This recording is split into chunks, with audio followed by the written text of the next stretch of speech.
Hello, everyone, and welcome back to The Rundown. I will be your host today, Craig DeLuz, coming at you from the West Coast, the left coast, behind the Iron Curtain, otherwise known as the Sierras. And today, well, today is Hump Day. Uh-oh. Mike. What day is it, Mike? It's Hump Day. Hump Day! It's Hump Day. Hump Day!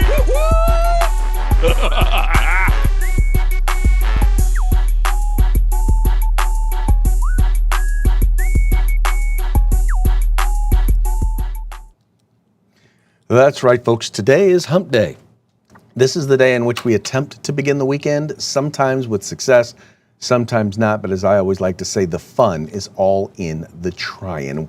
I'm trying real hard, but I got to tell you, these last few weeks, especially with elections being right around the corner, with school just starting back up as a school board member, and with some stuff that we've got going on here with some clients, I got to tell you, I haven't had much success beginning my weekend on Hump Day. It has not worked out for me. Clearly, it's not working out for Mike, because as Mike is trying to be here for the program, he keeps getting called in to work on stuff. So anyway, it's going to be us today. We're going to have a good old time talking about the news, and apologize about yesterday. Was in the middle of doing an interview that was supposed to be over by like 2:45, wound up not finishing up until about 3:45. So anyway, obviously the things that paid the bills got to take the priority, and in that particular case, it did. But I'm here now, and we've still got plenty of stuff to talk about today in the news. So because we got so much stuff to talk about, let's go ahead and get this show started off right the way that we usually do. And you know how we usually do it. We always usually start off with a quick shout out to our sponsors. All right, let's go over here real quick. Okay, so let's begin by taking a look here at, well, it might help if I actually had all the sponsors up, wouldn't it? Let's try that again. There we go. Okay, we're going to start with Hitman Industries. They make rifle and pistol caliber barrels that are available for you to purchase at any length. All you got to do is go to hitmanindustries.net. If you purchased an AR in the last few years, there's a good chance you already have one of their barrels. So why not get another one? Just go to hitmanindustries.net.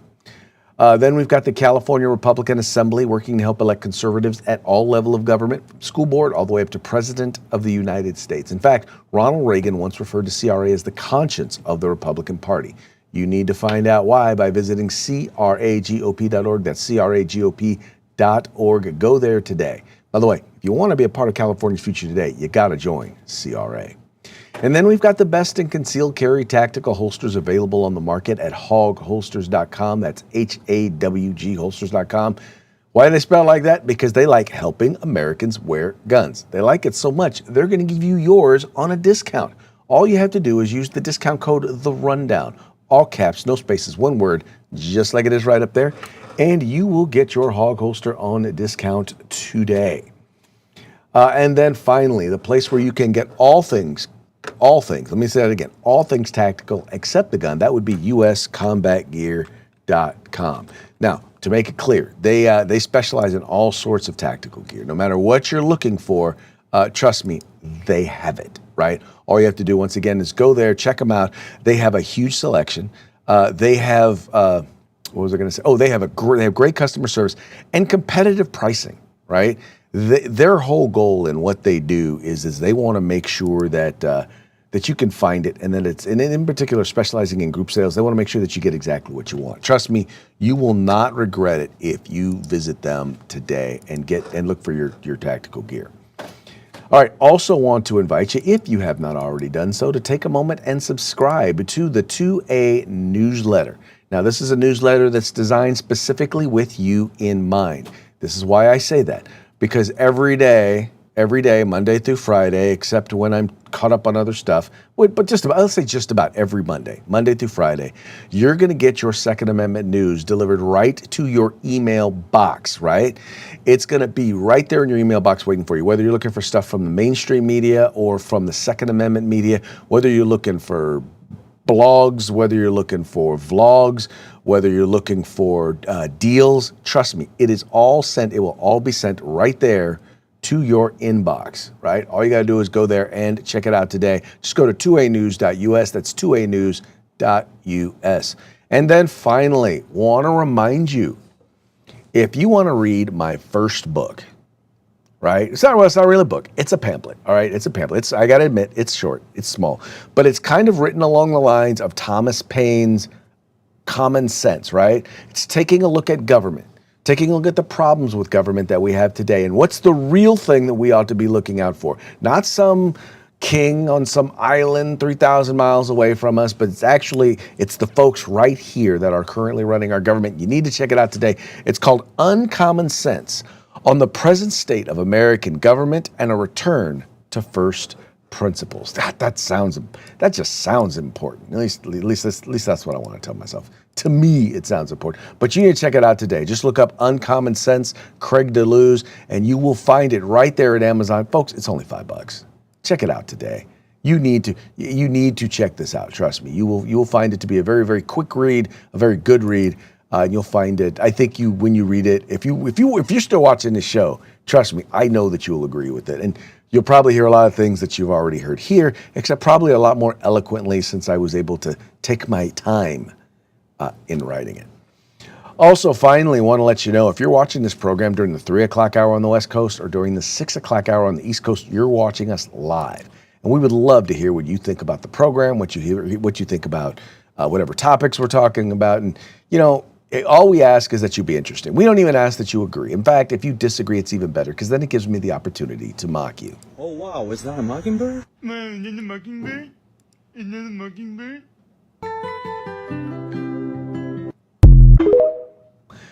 No, we're not doing it to be mean. We don't want to mock you to be mean. It's just funny. And mostly, quite frankly, it's entertaining. And when I say entertaining, it's mostly entertaining to me. Oh, I see American Crossfire is back in the house. Haven't seen you for a while. Of course, I've been in and out myself. So once again, thank you so much for tuning in. We very much appreciate the folks over at American Crossfire. Every time they tune in, they always have interesting things to say. All right, let's move on and let's start talking about today's topics. We're going to start with AOC. Now, a lot of you may have missed this, but AOC has basically, and when I say basically, I mean she has unofficially announced that she's going to be running for president. And how did she do that? Did she say, I am running for president? No, she did not. The first thing that she did was she did this public announcement of what is normally a very, very private thing, right? She announced that she is going to be freezing her eggs, right? She made this whole thing a big public thing, right? She did this because she wanted to assure the American public, people who might have issues with a woman president because, women want to have babies and maybe they don't want to have a president who can't do their job because they're not, I'm just saying, there are people who think that there are people out there like that. And by the way, there are some people out there like that, probably not as many as you think, but there are people out there who think that stuff. In any case, she wanted to make it real clear. I ain't having no kids anytime soon, so I'm going to freeze my eggs. That's what she was saying. And then comes out, then the sign. Now if that was not sign number one, and by the way, that was sign number one of what she was doing, right? The second was as she sought to distance herself from woke, right? Distance herself from DSA, distance herself from what she refers to as woke one, right? And in her attempt to do that, this is what's the funniest thing. So the conversation was really about why she did not endorse the DSA supported candidate for governor in Wisconsin. In fact, this woman was one of the few candidates that she did not endorse. Her nor Bernie got behind this candidate. And that's because this candidate had all sorts of whacked out weird ideas. And by the way, not the only DSA candidate to have these weird whacked out ideas, just to be clear. In any case, she decided to come out and separate herself from the what she refers to as woke one, like the beginning of woke. And this is what she had to say on, I believe this was this week.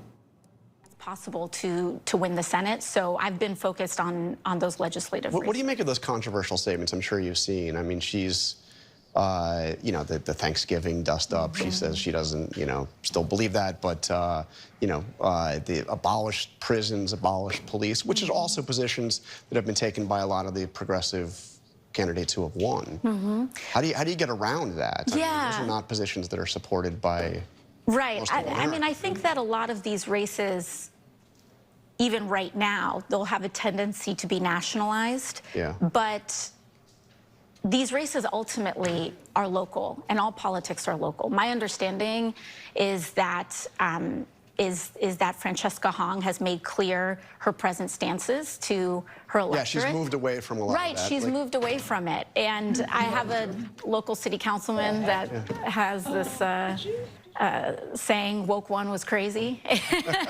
Woke one was crazy. Okay, that's interesting.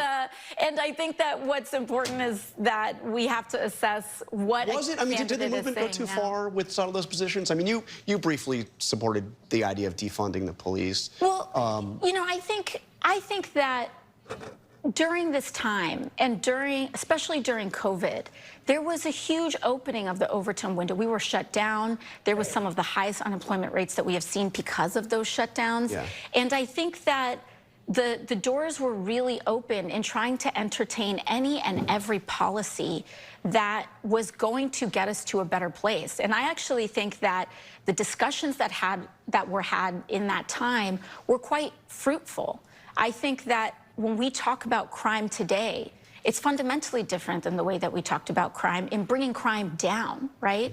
And I think that we all share in the goals of having as low a crime rate as possible. I think that, during lockdown, of course, rhetoric in that time is not rhetoric that we would use today. And I'm grateful that these candidates have the opportunity to present who they are to their electorate and what they're campaigning on in this moment. All right, now let's be real clear. When she talks about back in that day, she's not talking about a generation ago. She's not talking about 15 years ago. She's not even talking about a decade ago. She's talking about a window that was, 2-3 years ago? And the wild rhetoric that they were using, right? Many of them still believe, right? These are things that they have espoused. These are things that she herself has espoused. And notice how she's talking about it in such a way as if she had nothing to do with it. Like she said none of it. Like defunding the police was never something that ever came out of her mouth. Like abolishing the Senate was never anything that ever came out of her mouth. And yet here she is. See, I'm telling you, she's positioning herself to run for president. Because here's the deal. You can't say we're going to tear down the system while you're trying to run for the system. But here's the biggest thing. The biggest reason why she's doing this is because she can read polls too. She understands that most Democrats, most voters, period, will not support this, will not support much of the stuff. And by the way, none of this is new. None of this is stuff that they haven't talked about. And by the way, she's not the only one. It is still going on. Democrats are are now talking about it, but they're talking about it, it's kind of funny, as if they never believed or said or espoused any of these things. Like you've never heard any stuff like this on CNN. There are people like Francesca Hong who adapted to a lot of that rhetoric and fully believe it, and she's leading a campaign with that as her values. I think Francesca Hong is a deeply unserious person. I think we've all but lost Wisconsin if she wins this primary over David Crowley. I sincerely hope people in Wisconsin choose differently. But I don't, to be clear. I vote for her tomorrow. But she is a reflection of the way we're laughing now, but this is the way a lot of people were talking. White women were apologizing to me about their own whiteness. And so Francesca Hong saying her proximity to whiteness and her biracial son makes her uncomfortable. Quite frankly, if we take that and put it in 2019, it all kind of gels and fits together. Which is why it's just so ironic to hear AOC talk about woke 1.0 as if, number one, she wasn't a part of it when she obviously was, and she's trying to rewrite history. But woke 2.0 is just as bad. They've maybe adapted some of the language that they use, and they've adopted some of the really easy strategic media moves to say, well, no, I've evolved from that position. The question then becomes, for anyone who says woke 1.0 was crazy, okay, tell us what specifically. Tell us what positions were too far to one side. Was it the defunding the police? Because you'll still get the same answer out of a lot of these folks. They'll just give it in a slightly different way, but their end result is exactly the same. Well, this is the thing, right? I actually give Francesca Hong a little bit of credit. I mean, unlike AOC, she's moderated her position on Thanksgiving. She's really come around and sort of embraced the middle of the road perspective that Thanksgiving is good and delicious. But to AOC, I would ask the question, if Woke 1 was crazy, well, which priors did you hold during Woke 1 that you no longer subscribe to? Do you believe that children should not be able to have sex change operations anymore? Do you believe that biological men should not be able to participate in women's sports? Do you disavow defunding the police, not prosecuting repeat offenders, the border policies of the first Biden administration? These are all very good questions because haven't heard her change her mind on much of anything from Woke 1. So they haven't changed their mind at all. Let us be clear. And you can demonstrate, you can understand it by the policies that they vote for and the policies that they don't vote for. You can understand it based on the policies that they propose and the ones that they don't propose. All you have to do is go to the speeches that they give, and you come to know that Woke 1.0 is no different than Woke 2.0 or 3.0. It's all the same. They are the exact same policies. They may be better at articulating them. When I say better at articulating them, they may learn how to not answer the questions when it comes to them, but they are still answering the same things. And even Chris Matthews over on Morning Joe and MS Now, right? Once again, but by the way, to be clear, these folks are acting as if they're not the same folks who are advocating this stuff. Here's what I think, and I've been thinking about this for days now. The DSA has done a favor to non-DSA Democrats, to regular Democrats who are regular members of the party. They've listed what they believe in. Their chair made that clear. It's in Peggy Noonan's column this week. It's very clear. We're going to get rid of ICE, not just ICE. We're going to get rid of the border. We're not going to have a border anymore. We're not going to effectively control people coming in and out of the country. And so I think we're going to get rid of prisons. We're going to get rid of the Pentagon. We're going to negotiate. Well, what happens when your hostages are your former diplomats, like what happened with President Carter? People take your diplomats hostages. What do you do then? You need an army. You don't like to have an army, but you do need to have one. All these positions can be denied by any regular Democrat. All you have to do is go out there and say, thank you, DSA, for telling us what you believe in. I don't believe in that stuff. And discriminate, because you can't follow AOC. I like AOC generally, but she came out and said we're just a big tent party. Well, the problem with the big tent defense is every Democrat has to defend all this crap coming from the left. They've got to say, I believe in all this crazy stuff, and that makes me a Democrat. You've got to say, no, I'm not a member of the DSA, and here's why, and make it very clear. So it's going to require politicians to be good politicians and say, here's where I stand. Right. This is what I'm a regular Democrat. I'm for labor unions. I'm for opportunity for everybody. I'm for civil rights. I'm for all the things I believe in as a Democrat, but I'm not with this crowd.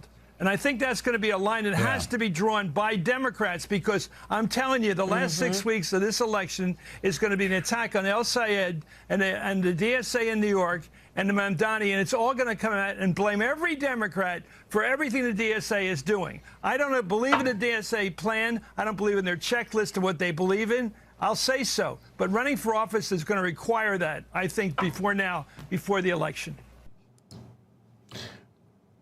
Once again, the problem is that these positions are not too far off from things that have already been said by a lot of traditional Democrats or policies that they have put forward. Keep in mind the number of big cities that actually wound up cutting police funding, reducing police staffing in their cities throughout the country. Not everyone did. Many tried, but a lot did. And you saw the dramatic increase in crime in those cities where they redirected money that would normally go to police to social services or to something else. Now, I will tell you this: one of the reasons why Miss Hong lost, well, part of it was because she was on the intersectional hierarchy. That's it. She didn't rank high enough. Yes, she was a woman, right? Yes, but as a married woman, the problem she had was that she was a married straight woman, And even though she said she understood that, her intersectionality, the woman said that having a biracial son made her feel uncomfortable. This is something that this woman said. That's how caught up in her wokeness she was. But she was running against a brother. She was running against a black Democrat, a gentleman who had a substantive resume. And when I say substantive, I mean, he had all the right boxes checked. He was an establishment Democrat, but he happened to be a black Democrat. And let's just say that he basically ranked higher on the scale on the intersectional. That's the word I'm looking for. Intersectional scale than she did. Not to mention the fact that she had those crazy Dr. Doom eyes. Anyway, she was not. But keep in mind, she barely lost. Right? As a DSA candidate, she barely lost. As a DSA candidate, Abdul Sayed won. Barely won, but he won nonetheless. Mamdani won in a ranked choice election. There are a lot of these candidates that are winning, and if they are winning, how are you going to tell the Democratic Party that they do not represent a significant part of what you believe? I mean, these policies are really going to upend a number of candidates, a number of Democratic candidates, and they cannot deny it. You have Chris Matthews here saying all you guys have to do is come out and deny it. Say, I don't support this stuff. The only elected that I have seen come out against these policies is John Fetterman. And y'all want to primary him. I never thought that John Fetterman would be the voice of reason within the Democratic Party.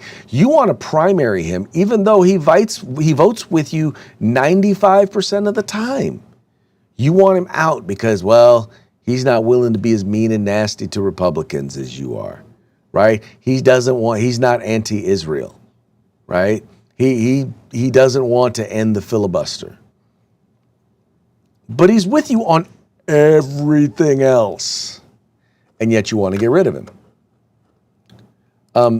It's funny, what I've noticed, and I had this conversation, the person running for lieutenant governor here in California, she was a former Democrat. She was, as a matter of fact, she was the majority leader in the state assembly as a Democrat. But she was also a person you could talk to.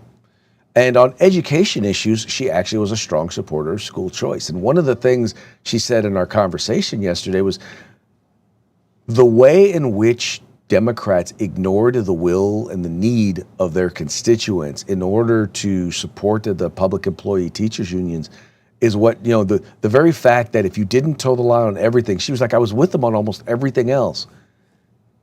But because I wasn't with them on that, because I was fighting against the most powerful union, public employee union in the state, she's like, they pretty much ran me out. And I could not get their support. Now there's a number of other positions that she has now taken that are consistent with ours as Republicans, but education has kind of always been her passion. It was funny because even when we did the interview, I'm trying to talk, she's running for lieutenant governor, and I'm trying to talk to her about a broad stuff, and keep going back to education. But education was her big bugaboo. It was a thing she really wanted to focus on. Anyway, all that having been said, the thing is DSA is not going away anytime soon. Yeah, and y'all gonna have a hard time because I do believe that while normally in most cases, where the party that's out of power would generally do better in the midterms, I don't think that's going to be the case here. And I don't because if you look at the Democrat wins, the wins the Democrats have had in some of these special elections, it's largely been candidates who are running as moderates. Spamberger ran as a moderate. Now she's governing as a whacked out left-wing liberal, which I knew she was. You knew she was from the very beginning. So I don't know that I would trust any of these folks running because most of them are not going to govern as moderates or conservatives. It's just I don't see it. I will say, and I will continue to say, we've got two exceptions here in Sacramento. The gentleman who currently serves as our district attorney, Tin Ho, while he is a leftist in many areas, he is very much law and order and has done an effective job as our district attorney here in Sacramento County. as well as our sheriff, Mr. Jim Cooper. Once again, was a Democratic assemblyman. Of course, he's always been relatively good on guns, and so that's why they never let him near the Public Safety Committee. But he's been an effective law enforcement. So there are exceptions to the rule, but the general rule is right now, especially in partisan office, these folks run to the center in the general election, but once they start governing, they're going to move sharply to the left. And because you're hearing so much of this and it's gaining so much power within and so much recognition and voice within the Democratic Party, people are not going to trust the Democrats as a whole. They're just not. All right, this next story kind of caught me off guard, and it has to do with a surrogate, right? This is a woman who is basically a surrogate who's basically decided to carry a child for a couple. The child developed some sort of an illness, a heart illness, and the couple wanted to have the child aborted, and she has refused. And she has since moved to Texas, where she will be seen as the birth mother, and she's gotten at least a temporary reprieve from having to go through with the abortion. Here she is on Megyn Kelly, talking a little bit about what's going on. Did you know this couple when you agreed to become a surrogate for them? No, we met through an agency, surrogacy agency. Okay. And as I understand it, you did sign a document saying that if the parents wanted at some point to abort the pregnancy, they could. Is that right? Yeah, going into this, we had talked about it when we first met. And I asked them kind of their views on termination. And it was a reassuring conversation that really they wanted a baby.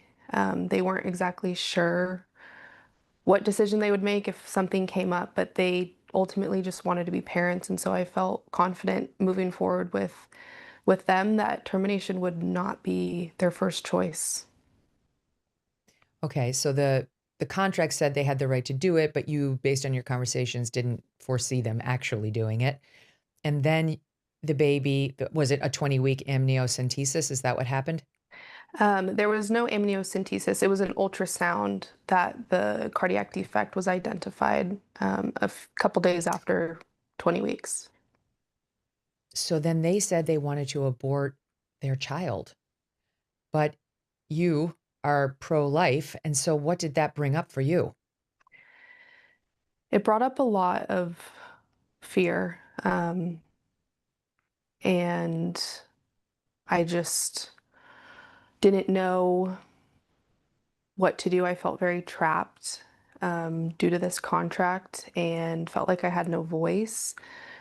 But I knew in my soul and my heart that I wanted to protect this little boy. And thankfully, my brother was, it was put on his heart to call me and just speak hope and courage into me. And he and his wife even offered to adopt this baby if it meant me not having to go through this late-term abortion.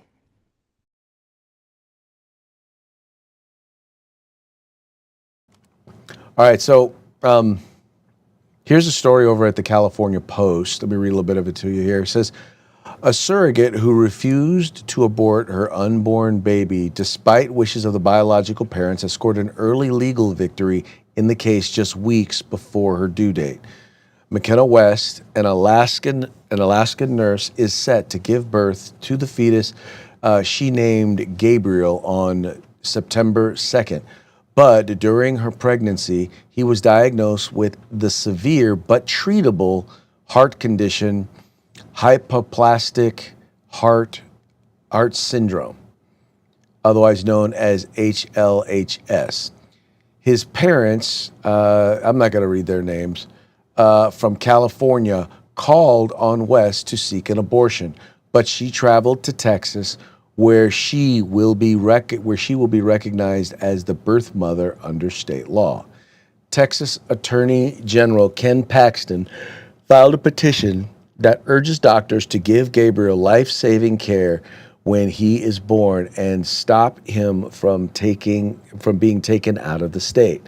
A court granted the petition Tuesday, and it states, quote, upon the child's live birth, medically indicated stabilizing and life-sustaining care shall be provided to the child pending further order of this court.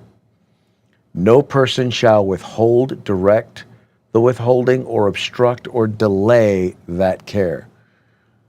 Upon the child's live birth and pending further order of this court, no person shall remove the child from the hospital where he's treated and remove the child from the state of Texas. Lawyers for Geiger and Ahmed, for the other two people, have not commented on West's legal victory. Now, the first thing is and here's the thing. This is one of the challenges that you face when you start messing with what God designed. You know, and I get it. You got two people who want to be parents. And so you decide we're going to do this. Maybe she can't carry the child, but maybe we can do this and we can have someone else carry the child. I understand the desire to do that. But then you open up a door to something like this, where now all of a sudden they don't want the child, which by the way, raises the question, what parent, if you are a parent of a child, would you want, I mean, if your child turned out to be sick and you want them put down, I'm sorry, but you're supposed to love your kids, right? You're supposed to want the best for them. You're supposed to want them to be alive. Give them an opportunity. And there's no way you're going to tell me that, once again, if this is something that, yes, is serious, but is also very treatable, and yet the first thing that they decide to do is to take the child's life in the mother's in someone else's womb, nah. I say you've decided you don't want to be parents. So parental rights terminated. And I think that's pretty much what Ken Paxton did, is when this child is going to be born, I think they're going to have to sue for custody. And then what are they going to do? So let's say they get custody. If they get custody, what are they going to do? They're going to turn around and they're going to tell, what are they going to tell their child when their child gets older? And they're able to go online and read about these stories about, you know, their parents wanting to kill them because they had a heart condition. How do you think that's going to go over? Yeah, like I get it. Yeah, like a like a lead balloon. That's how that one's going to go over. In any case, this is a significant battle, a significant win. And hopefully it's a significant lesson when we start talking about whether it's IDF, whether it's surrogacy. Once again, I'm all for, you know, I get it. I understand the desire to be parents. I'm a parent of 2, grandparent of 4. And I will say being a parent was one of the best things that I ever did. But you know what? There are tons of kids out there who want to be adopted. If you can't have them on your own, trust me, I will tell you this: you raise that child to always know that they're adopted. That don't hide it from them. Tell them up front. Let them know that you love them. And trust me, you will be their mom. You will be their dad. I say that as someone who was adopted from infancy. I always knew I was adopted. You know, I love my mom and dad as my mom and dad. Period. My parents are the ones who raised me. They're the ones that made me a man. So, anyway, this is kind of sad this is going on with these parents. I really do wish they had decided differently. But they didn't. All right, we talked a little bit earlier about some of the candidates, right? The DSA candidates. Well, there's one DSA candidate who, by the way, this is probably the position of most of the DSA candidates, so let's not pretend like El Sayed is any different. But he's got some Second Amendment positions that he does not want voters to hear. This being reported by Cam Edwards over at Bearing Arms. Michigan's Democrat candidate for U.S. Senate isn't making gun control a big part of his campaign, but Abdullah El Sayed has some pretty strong feelings about your right to keep and bear arms. As CNN's Andrew Krakowski, Anyway, reports El Sayed has taken down dozens of videos he posted on YouTube over the last few years because his comments won't play well with Michigan voters. In April 2023, in an April 2023 video, for instance, El Sayed took aim at the Second Amendment. Though the video has since been made private, a transcript is still available. Quote, folks who believe in gun rights, they lean on the Constitution, specifically the Second Amendment, which they say protects the right to bear arms. Never mind the fact that this wasn't really about having a gun on your person. Instead, it was about being able to sponsor a militia at the state level and to protect against tyranny from the federal government. Yes, it was about protecting from tyranny from the federal government, but it was never about the militia, or it was never fully about the militia. The right, there is no doubt, and there never has been a doubt, that an individual has a right to possess a firearm, and that right does not end at your front door. And we're soon going to find out that it doesn't end at the state line either. Anyway, the protection of state-based militias to serve as a check on the federal government was one reason for the Second Amendment, but the right of the people to keep and bear arms wasn't dependent solely on the existence of a militia. You see, after denying there is an individual right to own a gun, El Sayed then proposed scrapping the text of the Second Amendment altogether. This is exactly what he said. What if we tweak the Constitution, amend the amendment, and instead of the right to bear arms, we change it to the right to have health care? Imagine what that would mean. That would mean fewer people dying by guns and more people living because they have health care. Maybe 2 words of a change, but it would address 2 of America's most pernicious social ills, literally deadly problems we could fix with 2 words. So you should think about it. Now, once again, going to come back to this one more time. It is a wrong interpretation of the Second Amendment. The fact that he wants to amend it or change the Constitution, there's a reason why they made it difficult to change, because any changes that they wanted it to be overwhelmingly supported. They wanted to be a part of our foundation, our core of who we are as a nation, and that's what our Constitution, our Bill of Rights are.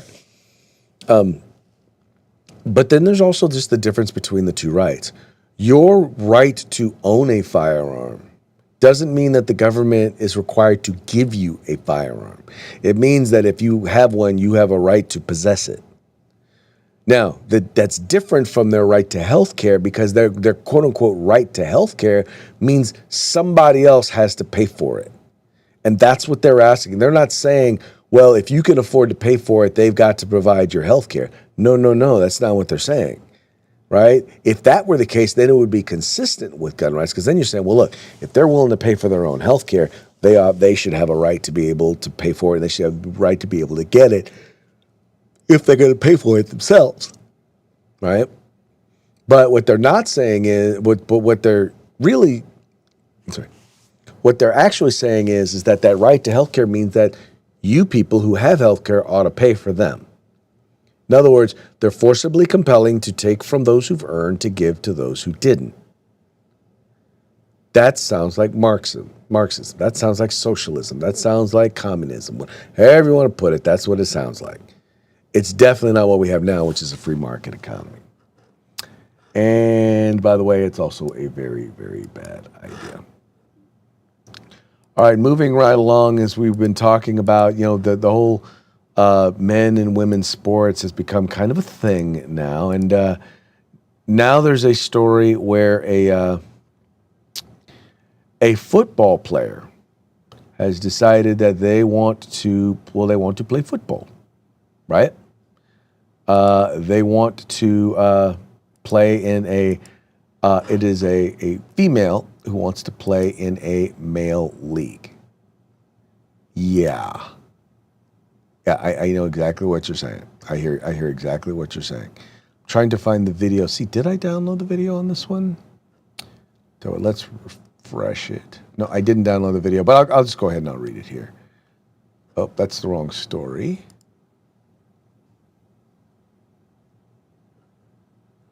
Oh wait, did I? Let's go here. Here we go. Okay, so cool. I can download the story here. It's just going to take me a quick second to do that. And then we'll talk about it on the flip side. But anyway, so in this case, you have an Australian football player. Now, this person is 6'3" and 200 pounds. So we're not talking about someone who's small. Oh no, I'm sorry. That is different. That is a basketball player. I stand corrected. Hold on.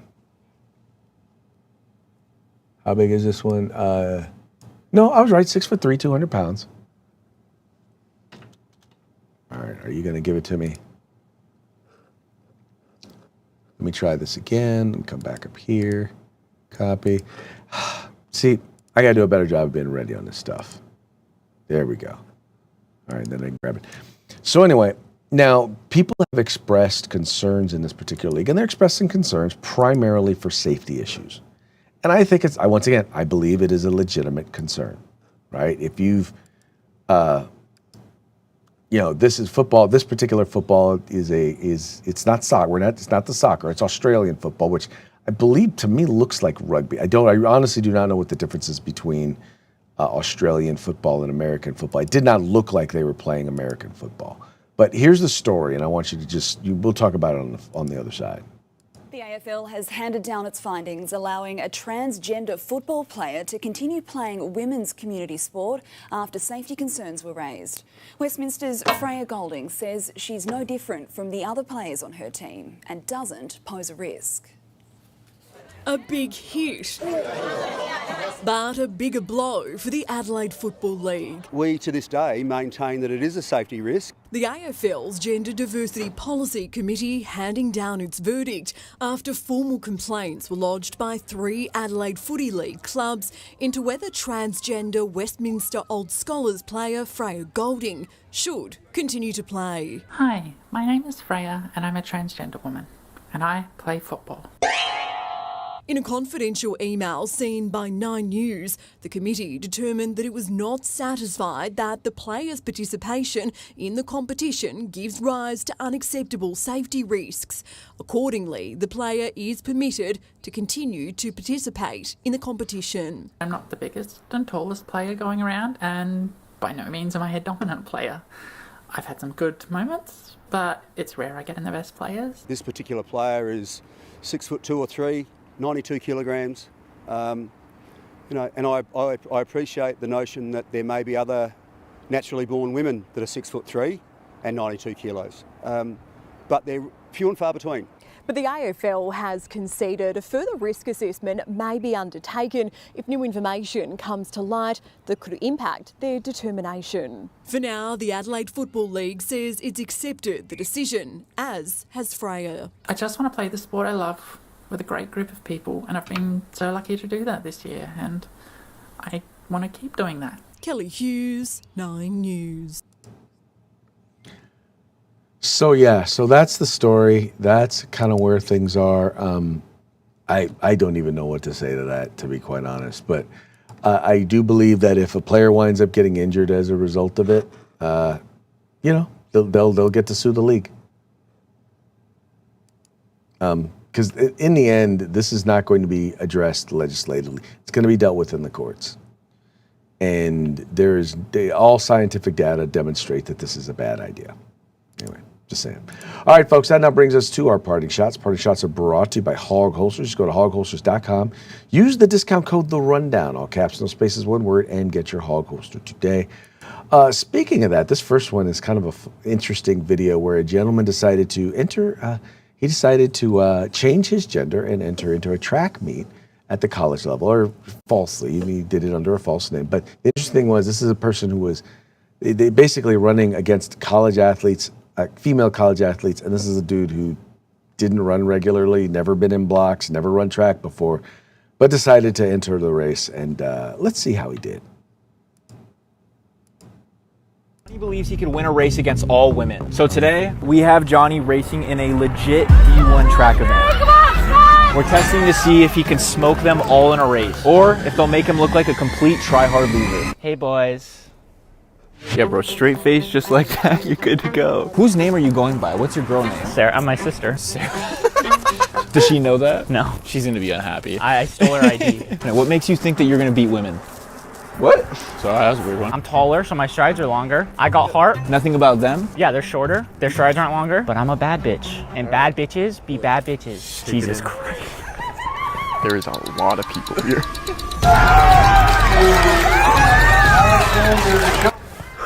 Let's get this, baby. Let's go.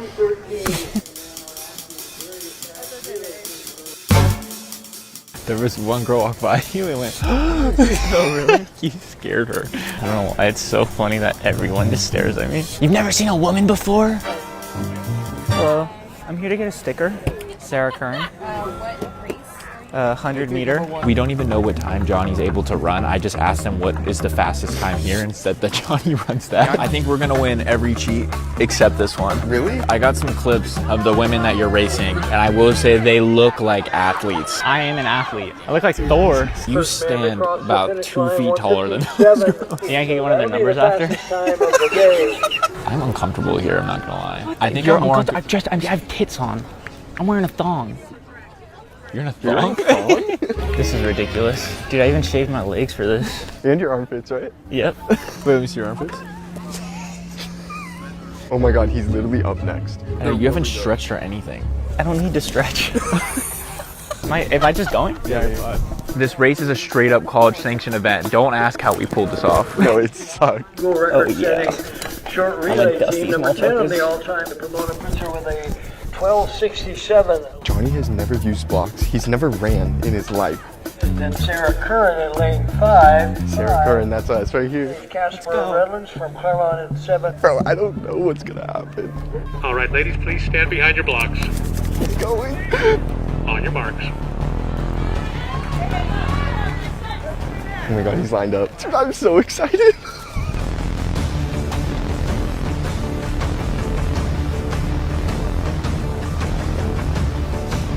Set. Oh my god, they're going. Oh my god, dude, let's go! What's that? He's dropping, he's destroying!